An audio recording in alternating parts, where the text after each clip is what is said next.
my name is Sharon Gardner, and this is my presentation on digitizing map collections. So, as you can see, we're going to do a brief process overview. So, there's several steps involved in digitizing maps collections. First, we need to select the maps to be digitized, and while every institution or group may have their own criteria, generally it's based on things such as the map's historical importance, the condition of the map itself, the map's material it was made of, things of that nature. And then from there we get into scanning the maps and digitizing the files, including spatial referencing, GIS coordinates, anything that, if it's topographical, altitudes may need to be recorded, and then just general data capture. So this can include information on the maps themselves, such as a grid system, for example, if you need to find something in box E4, or it can refer to special features on the maps. This allows for cross-referencing and searchability, especially in the digital realm. So there's additional considerations within the early planning steps, such as who's going to do the digitizing. If you're a local library, you may have to reach out to a local university or a historical group to do it. Some archives or other organizations choose to have a professional company do the digitizing. Another concern is how the process is going to be paid for. Are you going to apply for grants? Are you able to do the process via donations? Will you create a special admission or special exhibit fee to cover costs?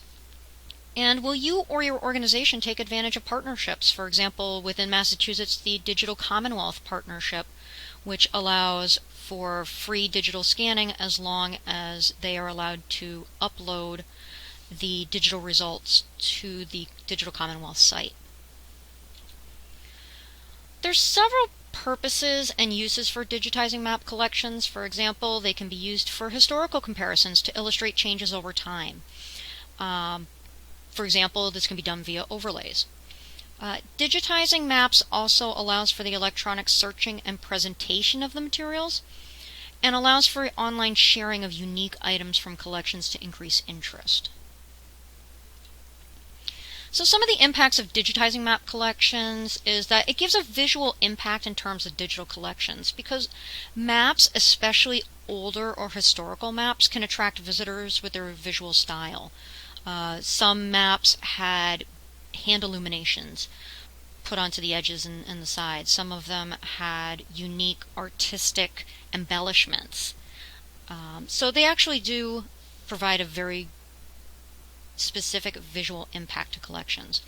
Another thing is that it also helps to preserve the historical artifacts. A lot of the intended designs of these many historical maps they were meant to be carried, so rolled or folded, and the wear, tear, and destruction on the maps are all concerns. So how digitizing maps collections is done. Generally, there are some videos that are available on Moodle, as I've indicated here. Digitization at the Boston Public Library, digitization of large materials, parts 1 and 2. It's actually a pretty good example of the typical method currently in use. That method, briefly, is that you lay the map flat under an overhead camera, you shoot each section of the map, and then use the software within the photo program to stitch together the images to form a whole map image file.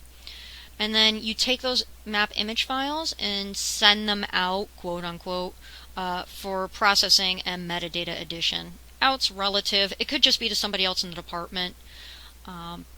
It may be another person. You may send it to another computer, so you personally are adding the metadata and handling the processing. So out is relative. Some of the equipment used to digitize maps, and some of this equipment was actually covered in an earlier digital library presentation by Christine on the David Rumsey Historical Map Collection. For example, you'll have your digital software, image capture software, cameras.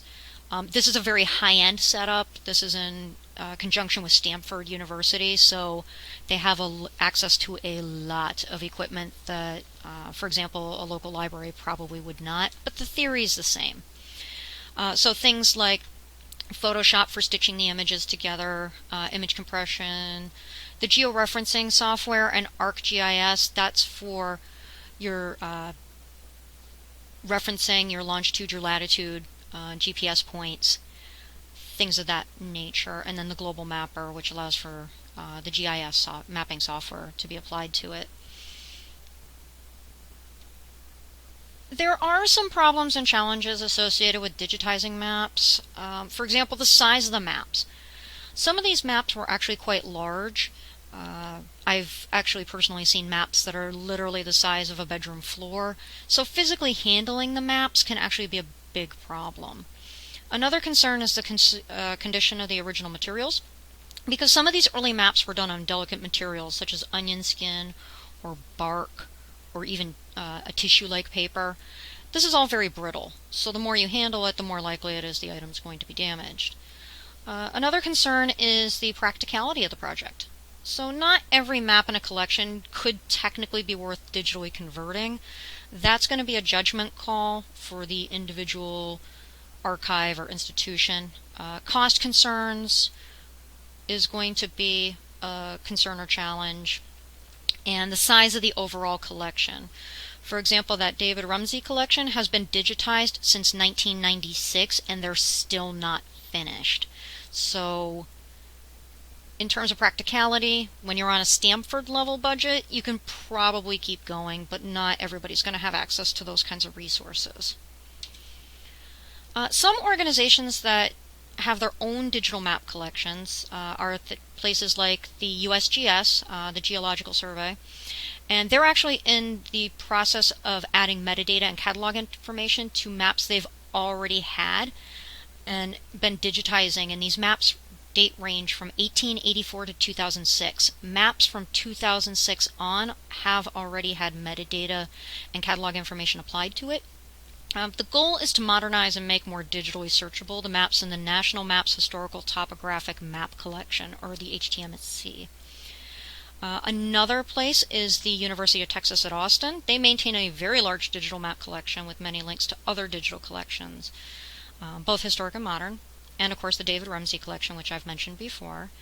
And of course the Library of Congress has its searchable digital map collection, allowing it to showcase some of the historical maps within specific time periods or foci, such as New England during the Revolutionary War period.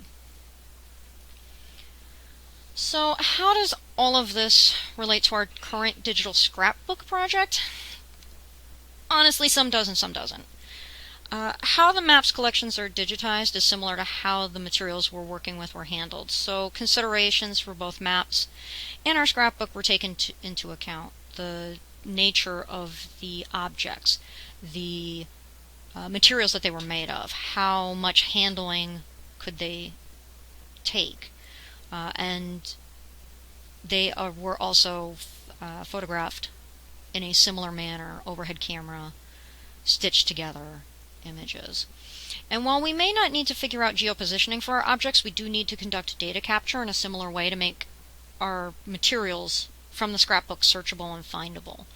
So we would want definitions of, this particular pamphlet came from the Colleen event from 1942, for example, and that was located on Boston Commons. So all of that sort of data capture needs to be done as well. So thank you very much for listening to my presentation, and I hope that it helped explain a little more about how historical maps are digitized.